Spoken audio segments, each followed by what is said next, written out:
Hello and welcome to another episode of MacStories Unwind. I'm John Voorhees and Federico Vitici is right here with me. Hello. Hi, John. How you doing?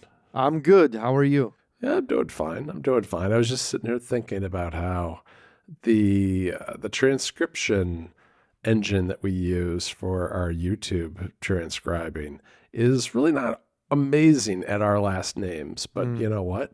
Thanks to Claude Code Skills, I've got now a dictionary of something like 200 different corrections that get made all the time. And we have pretty good transcripts now, thanks to a self-teaching, self-healing system. Nice. You sent us pictures over the weekend with a lot of snow. Oh, Is the Federico. snow gone? No, not even close. Right after that snow came down. So it snowed. We had what they call a bomb cyclone, which I guess is just another word for a very big winter storm. But it started off the coast of North and South Carolina and kind of shot up the East Coast. And we had roughly 8 or 9 inches of snow, which is that I would consider a good amount of snow in Chicago. And it's here in North Carolina where they have very few plows to begin with. And so we're still snowed in. I literally have not left the house since last Wednesday. So it's been like 5 or 6 days since I've been outside, which isn't great. I mean, I walked down to the mailbox one day. That was like it. But it snowed really hard all day Saturday. And then it eventually kind of tapered off on Sunday morning. And we just stayed inside, which was kind of nice. I mean, this kind of snow is just super unusual here. It happens like once a decade. And it got really, really, really cold right after the snow came down, which is why there's still snow on the ground. I think by the end of the week, it'll probably start going away because it's supposed to get, pretty good amount above freezing by the end of the week. So, Well, eventually you'll get out of the house. Yeah. It looked nice. It was pretty and all that stuff. And if it weren't for how cold it was, I'd be fine with it. I wanted to bring to the show a funny bit of Italian cultural trivia. Oh, yeah? For you. So last night we went to a birthday party. Okay. And it was at this club, which is like at dinner time, they serve food and then they get rid of all the tables and it becomes like a proper club with a DJ. And during the dinner, there's like a jazz band playing on stage, and then they get rid of the band and they bring forth the DJ, and then they get rid of the tables and people are dancing and so forth. Yeah. And it was a 30th birthday party of one of our friends. And they set us in like the private space right next to the DJ. So like there's a bouncer and, only people invited to the party have access to the private space. And so we were, during the dinner time, we were right next to the band. And so I was eating my food and with my glass of wine and taking a look at the band from up close. That was really fun. Then later they got rid of the band and they got rid of the tables, down from the stage because we were basically on a stage just off to the side. And the DJ started DJing, and something funny happened is that it was a Sunday night, so it was not really crowded because people have work on Monday morning. Sure. Right? And so it wasn't crowded. And so by 11:30/midnight, most people were gone. And I realized by taking a look from behind, right? We were behind the DJ, and taking a look, I realized that the DJ was playing for nobody else. And I took this picture of like just the DJ just DJing for us at that point. It was like a private party. And I thought that was so funny. And I told Silvia, I've never been in the situation where the DJ for a whole club is DJing just for us. Yeah, he probably doesn't care as long as he's being paid. He was happy because all of Silvia's friends are proper dancers. And so they were dancing, actually like proper dancing. And so the DJ gets paid anyway. But this is not the funny bit of Italian trivia. So I don't know if this is common in Rome. I don't think this kind of thing exists outside of Italy at all. There are many parts of Rome, especially clubs, like near clubs or restaurants, really popular social gathering spaces, where if you go there with your car, it's impossible to find a parking spot, right? Oh, yeah. It's impossible in general to find a parking spot. It's hard in to Italy. find parking in Rome anyway. Yeah. Yes. But there's this tradition of these individuals that, how do I even describe this? If you're Italian and listening to this, understand my frustration with trying to explain to John what a parcheggiatore abusivo is. Okay. There are these individuals who help you park your car in places that are not officially parking spots. And they say, come here, mister, come here, you can park here. And you park your car with the guarantee that this guy will look. So it's like, he'll watch your car. It's like illegal valet parking, I guess.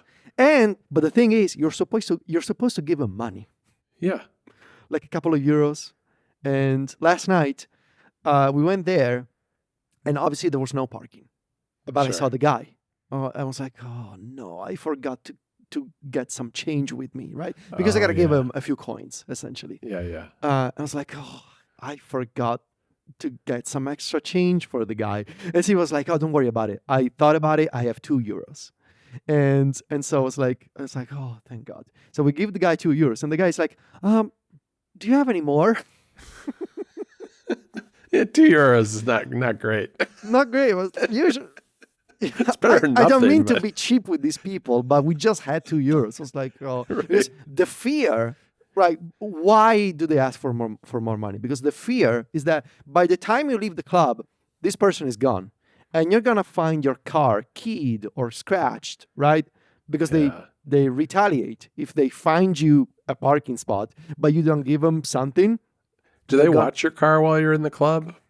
Not really. Not really. Okay. Not really. The police, kind of accepts these people. It's frowned upon, but like everybody knows that this is happening, right? And so I started looking in my pockets for extra change. It's like, do you have a couple more euros? It's like, look, I'm looking, I'm sorry. And then I found 50 cents. I was like, look, I just have 50 cents. I'm sorry, buddy. It's like, it's okay. And we found our car later. No scratches, nothing. So that's good. I believe this doesn't exist anywhere else, right? Yeah, it doesn't that I've seen, not in the U.S. I mean, I do remember like when I was in high school, we used to go into Detroit, which is a pretty rough city, at least it was back then. And we would go to the Detroit Tigers baseball games, and they were in a different stadium there in a pretty bad part of town. And there would be people who would stand by the side of the road, and there was a lot of abandoned property around the baseball stadium. And so you would pull onto some weedy field or something, and they'd kind of watch your car and then expect you to pay them something. Yeah, they're kind of like parking advisors or something. Yeah, maybe it would be stolen or something when you came out. So it's a little similar, but not quite the same, I don't think. Yeah, and you have like, and you go to certain places and you see the same individuals, like because they do this, like it's their job, actually. Yeah. And there's a complex conversation to be had about like these people don't have any other job opportunities, so this is what they do. But that's a separate political conversation that I don't want to have. It's just I thought I would bring this up because I think for a lot of our listeners, it's like if there's any Italians here, especially people from Rome or Naples or I'm pretty sure in any big city, Florence, Milan, this happens everywhere.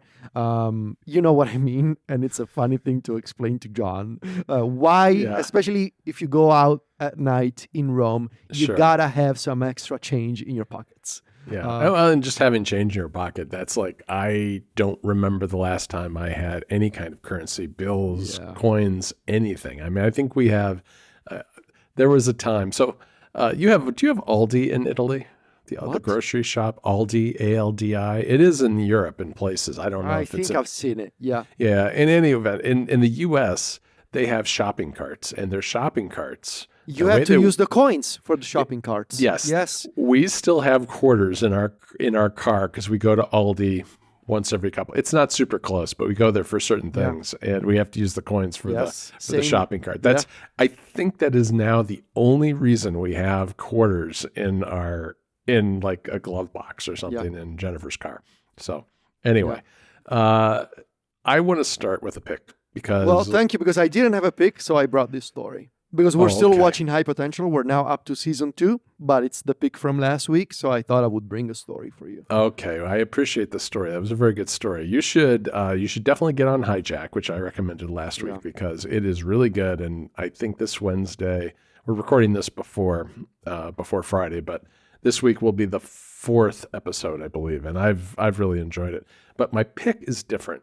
Last week we were recording this show later than usual because I had been out of town in Florida and I came back.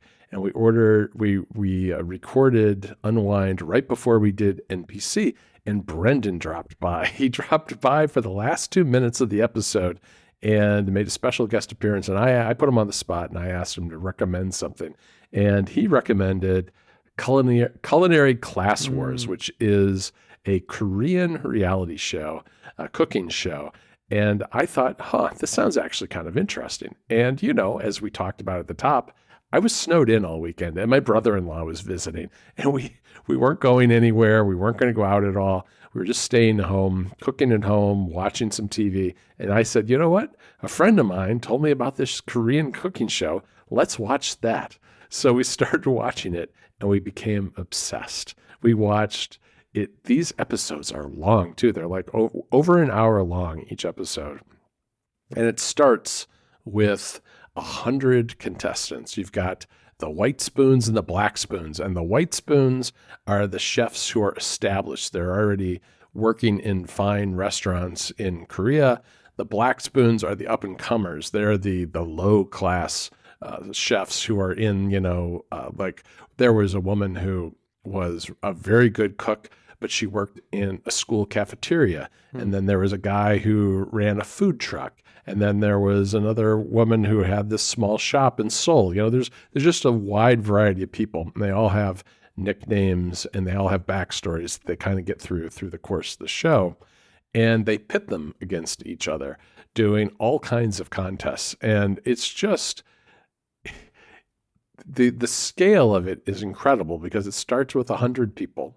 And they whittled it down little by little. And, you have on the one hand the tension of the white spoons, who are people with like Michelin star restaurants who are concerned about getting dropped off the list and having the shame brought upon them of having some up-and-comer young chef knocking them out of the show. And then you have the ambitious people who haven't made a name for themselves yet, hoping to do that on this show. And it creates a great tension where they start with, 50 v 50 and they keep going down and down, but they change the format after every round. So one round is one-on-one. Another round is teams where you see the infighting that occurs, where you have all these huge egos of chefs at famous restaurants that have a hard time getting along together.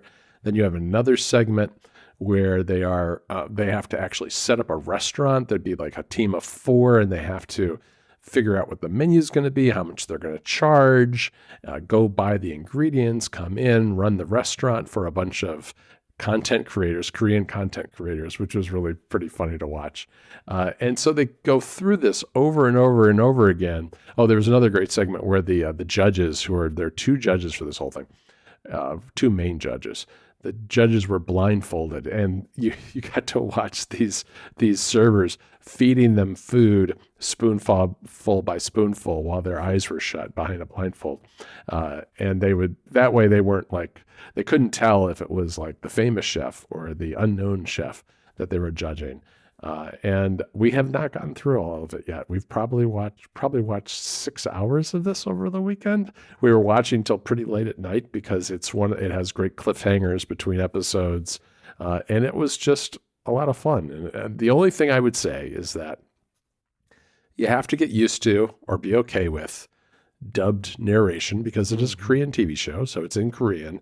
And the narration is not the best quality in terms of, because, it's like one of those, it's a reality TV show. People are blurting things out, and it's very hard to translate that into narration after the fact or, voiceovers after the fact. But it works pretty well. And after a while, you just kind of get into the show. And I think It's on Netflix. It's a lot of fun, especially if you're snowed in or you just have a long trip ahead or something like that on an airplane or something. It's a great binge show. So I'd say go for it. It's a lot of fun. Nice. Okay. All right. All right, Federico. Well, that's it for another episode of MacStories Unwind. I will have an Unwind deal in the show notes for everybody who goes to the show notes. So check that out. I'll find something good. I didn't think I would have one last week, but I was able to pull one out of the hat at the last minute. There's usually something lurking around on the Apple TV app that's a good bargain. So I'll have that in the show notes. You can find me and Federico over at macstories.net. And we're on social media. Federico is at Viticci. That's VITICCI. And I'm at John Voorhees. JOHNVOORHWS. Talk to you later, Federico. Ciao, John.